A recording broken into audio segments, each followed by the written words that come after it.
سلام الله عليكم يا رجال، أينما كنتم فوق أي أرض وتحت أي سماء.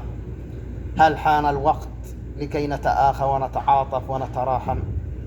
هل حان الوقت لكي نجتمع في الشارع اليمني على يد سواء؟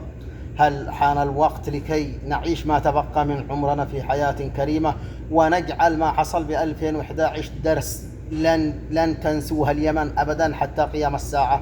تخيلوا يا إخواني، اليوم الصومال تعلن عن سداد جميع مديونتها، وتعلن أيضا تسكير أي مكاتب للبنك الدولي نهائيا. اليوم المالية والرئيس وحكومة الوزراء تعلن تسديد البنك الدولي عن جميع سدودها الديون، ولا عنده أي ريال واحد، وتعلن أيضا تسكير جميع المكاتب في الصومال.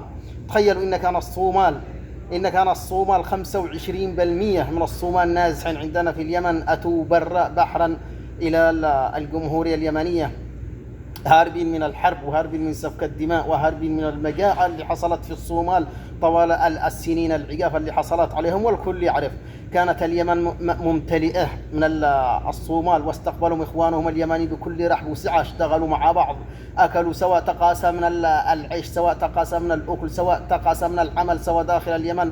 واليوم بفضل الله سبحانه وتعالى والحكومة الرشيدة بالصومال تعلن تسديد ديونها للبنك الدولي، وتعلن أيضا تسكير أي مكاتب للبنك الدولي. هل حان الوقت إن احنا نطلع من المستنقع الخبيث الذي امتلأ بالحقد والكراهية والحزبية والمناطقية والمذهبية والطائفية في اليمن، ونقع يدا واحدة، والمسلم أخو المسلم لا يظلمه ولا يسفك دمه؟